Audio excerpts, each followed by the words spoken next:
Hey everyone, Kira Davis here with Just Listen to Yourself with Kira Davis, and of course, editor at large for Red State. And I'm mad.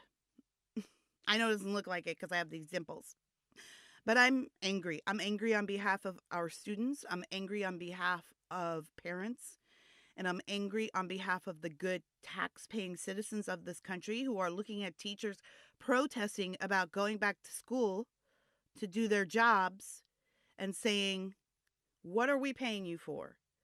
I've really had enough. I feel like we've been pretty understanding with teachers. We've given you guys a lot of grace. Last year, when we had to quit out of the middle of nowhere and move to an online learning system, you guys handled it like champs. And we all understood the amount of pressure that you were under. Most of us did. And we all rallied together to make it work with the assurance that we would be back in school in the fall once things move forward, once we figured out how to move forward safely with learning. A lot of states figured it out, right?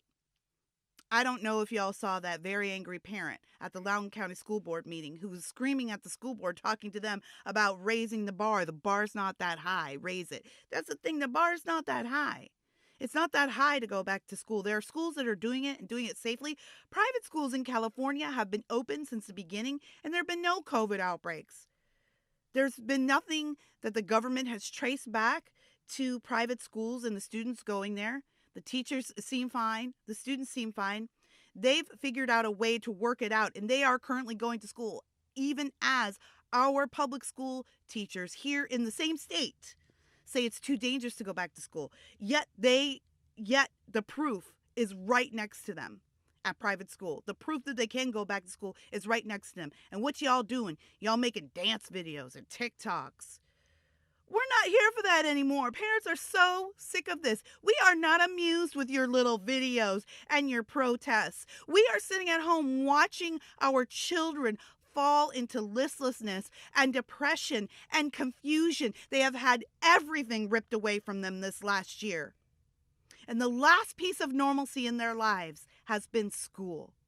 And you teachers and you teacher unions have spent the last 50 years telling us why you're the most important people in the country and why your jobs are the most important jobs in the country and why education is the most important thing in the country. And now here we are in 2021 and you don't want to do your jobs, you don't want to open your workplaces, and you don't want to teach kids. You don't want to give them an education.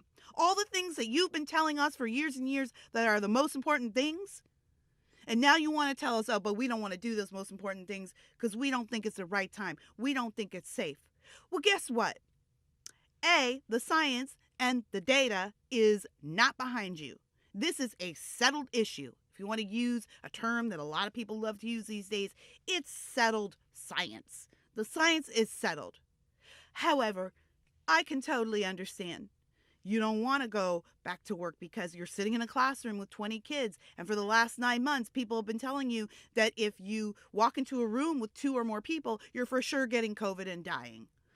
So I can understand that you might not want to go back into a situation where you have to be in a room with a bunch of other people all day long.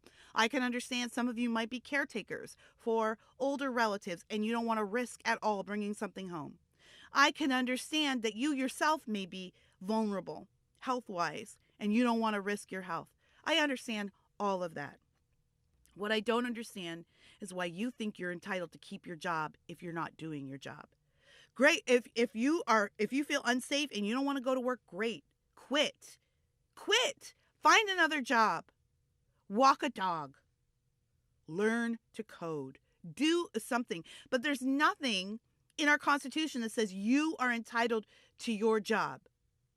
And to hear you talk about parents who want you in the classroom, who want their own children back in the classroom because we're the ones sitting at home looking at our kids suffering, not you. We are. Don't tell us all this BS about this is for the kids and you only care about the kids and you want to keep the kids safe. You don't love my kid more than I love my kid.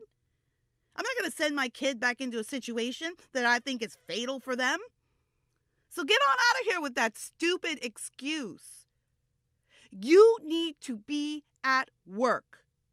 And if you cannot perform the duties of your job, you are obligated to quit and move over for someone who will do it. There is nothing special about your job.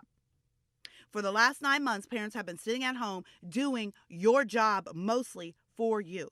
And that's not to negate the efforts that you've put in. That's not to negate the strange time it must be to be a teacher. We want to be with you to help you, to be understanding. We want to be a support for you. We understand that to move from teaching in the classroom to online to this weird hybrid thing that some people are doing and then back to the classroom, we understand that that's a challenge. See, parents have offered you guys all kinds of understanding, and all you offer us is insults and maliciousness. You call us murderers, and we're not murderers, and we're not morons. We're parents, and we're watching in real time the results of your selfishness. So if you don't want to go back to school, fine. Fully support that decision. Quit and move the hell over so somebody else who can do your job can get in there and do it. The bar is not that high. And your job is not that special. You are no sacred cow. Anybody can teach. I mean, really anybody can teach, especially these days. And I understand that there are some very talented teachers out there who are very special. I've had some of them in my life and certainly do appreciate them. But guess what? There's a lot of teachers out there who aren't special and just have a degree. But anybody can teach. I taught my kids how to tie their shoes, how to wipe their own butts. I taught my kids how to read. I taught my kids how to add. And when you guys try to teach them stupid Common Core math, I had to back up and teach them how to multiply and divide properly, how to stack numbers. I've taught my kids how to be kind, how to stand up to bullies. I've taught my kids how to be creative, how to be imaginative, how to treat others the way that they want to be treated. I did that all by myself, and I'm no one special. This whole country is filled with parents just like me. Better yet, this whole country is filled with people, young aspiring teachers who are waiting on pins and needles to get into the classroom and to apply what they've learned about educating youth. And they would love to be in your position. So if you feel like you cannot perform your duties properly in your position, move over and let one of those kids step into your job. Because, yeah, that's right. There's a million people waiting to replace you. Your job is not so special that you deserve to keep it above everything else. If you cannot perform your job, you must quit your job. I don't know why you think you're entitled to your job. And you're certainly not entitled to dictate to your employers when and where you're going to do your job. And guess who your employers are? We are. We care about our kids more than you care about our kids. We care about our kids' safety more than you care about our kids' safety. And if we thought for 1 minute that them going into the classroom was going to kill them or you, we would not be advocating for it. But you see, parents have had enough. We're getting jerked around. I don't know what kind of game you unions are playing, and frankly, I don't care. Get back in the classroom or quit. If some of our governors had any sense, they would call the unions bluff on this. And they would let them strike, and then they would bring in some people to cross that picket line and actually get the job done. And if you're sitting there right now going, oh my gosh, you can't cross the picket line, can't be a scab, you're part of the problem.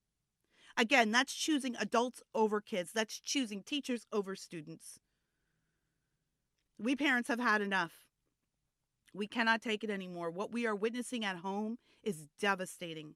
We want our children back in the classroom. We're paying for our children to be in the classroom. While we struggle trying to figure out childcare, trying to figure out how we help our kids through school while we also work, you guys get to collect a paycheck and not do the job that you committed to do. Us asking you to do the job that you're getting paid to do is not being cruel. It's being sensible. So if you cannot perform your duties, please step aside and let someone take your job who will do it. Again, if you don't feel safe, great, fantastic, no judgment. You can walk away from the job and I will not judge you, but walk away from the job. It's not yours. You're not entitled to it. We pay your salary and you are not performing your duties. We've had enough. It's safe for our kids to go back in the classroom. In fact, at this point in the game, it is way more dangerous for our kids to continue to stay home and fall into apathy and listlessness right before our very eyes than to get back into that classroom. It's time to poop or get off the pot. You know what I'm saying? Quit.